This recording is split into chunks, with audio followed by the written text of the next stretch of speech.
শুভ সকাল।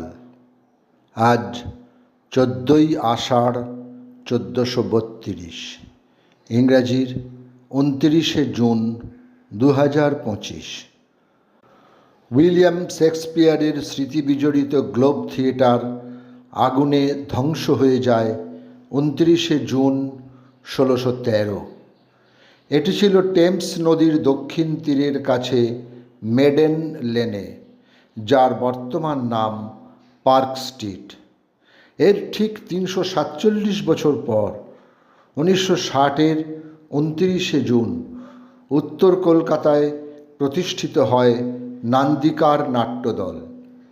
প্রথম সভাপতি অজিতেশ বন্দ্যোপাধ্যায়, সম্পাদক অসিত বন্দ্যোপাধ্যায়, সহকারী সম্পাদক অজয় গঙ্গোপাধ্যায় আর কোষাধ্যক্ষ ছিলেন সত্যেন মিত্র।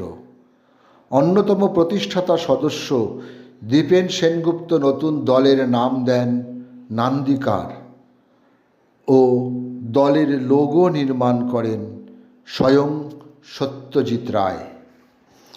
বাঙালি শিক্ষাবিদ, কলকাতা হাইকোর্টের বিচারপতি ও কলকাতা বিশ্ববিদ্যালয়ের উপাচার্য আশুতোষ মুখোপাধ্যায়ের আজ জন্মদিন।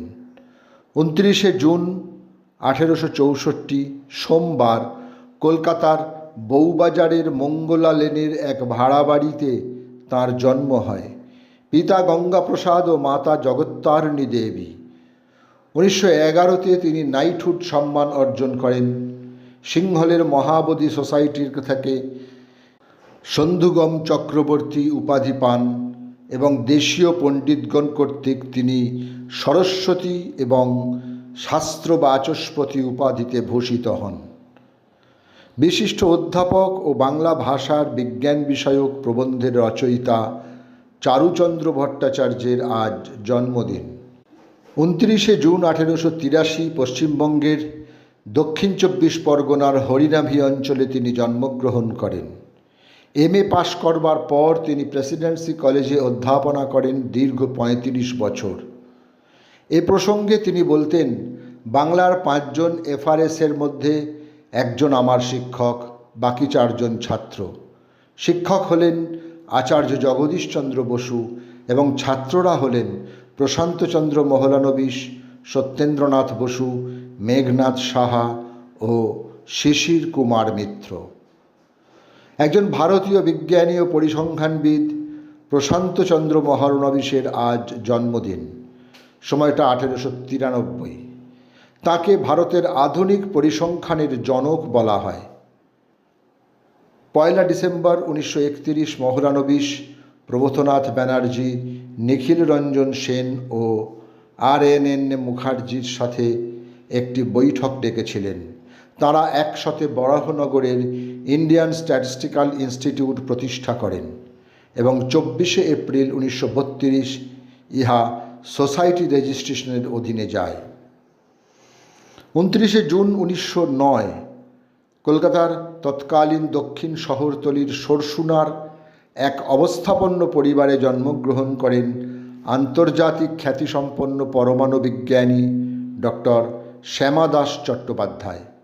কর্মজীবনে তিনি যুক্ত হন বসু বিজ্ঞান মন্দিরের সিনিয়র রিসার্চ ফেলো, কানাডার ওটাওয়াতে ন্যাশনাল রিসার্চ কাউন্সিলে post directional research fellow, Kolkata বিশ্ববিদ্যালয়ের পদার্থবিজ্ঞানের লেকচারার।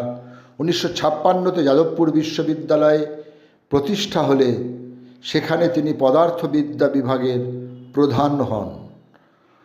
অবসর গ্রহণের পর তিনি যোগদান করেন Indian association for the cultivation of সায়েন্সে। বলে রাখা ভালো, নিউক্লিয়ার ফিজিক্সে তিনিই দেশের প্রথম ডক্টরেট। মূলত বন, অরণ্য ও প্রকৃতি বিষয়ক লেখার জন্য পরিচিত লেখক বুদ্ধদেব গুহর আজ জন্মদিন। 29শে জুন 1936 কলকাতায় জন্মগ্রহণ করলেন। তার ছোটবেলা কেটেছিল বরিশালে, রংপুরে। বহু বিচিত্রতায় ভরপুর এবং অভিজ্ঞতাময় তাঁর জীবন। ইংল্যান্ড, ইউরোপের প্রায় সমস্ত দেশ, কানাডা, আমেরিকা, হাওয়াই, জাপান, থাইল্যান্ড ও পূর্ব আফ্রিকা তাঁর দেখা ভারতের বনজঙ্গলে পশু পাখি ও বনের মানুষদের সঙ্গে তাঁর সুদীর্ঘকালের নিবিড় সম্পর্ক। বাংলা সাহিত্যের নবজাগরণের অন্যতম পুরোধা ব্যক্তিত্ব মাইকেল মধুসূদন দত্ত। তিনি ছিলেন ঊনবিংশ শতাব্দীর অন্যতম শ্রেষ্ঠ বাঙালি কবি ও নাটককার ও প্রহসন রচয়িতা। বাংলা ভাষার সনেট ও অমিত্রাক্ষর ছন্দের প্রবর্তক তিনি। 29 জুন 1873 আলিপুর জেনারেল হাসপাতালে কপোর্দকহীন অবস্থায় তিনি মৃত্যুবরণ করেন এবং কলকাতার সার্কুলার রোডে তাকে সমাধিস্থ করা হয়। 29 জুন 2004 87 বছর বয়সে পশ্চিমবঙ্গের কলকাতায় হৃদরোগে আক্রান্ত হয়ে ভারতীয় বডি বিল্ডার মনতোষ রায়। 1951 সালে তিনি মিস্টার ইউনিভার্স খেতাব অর্জন করেন। এই খেতাব জয়ী প্রথম ভারতীয় ও প্রথম এশিয়ান মানুষ ছিলেন তিনি। সকলকেই আমার আনত প্রণাম।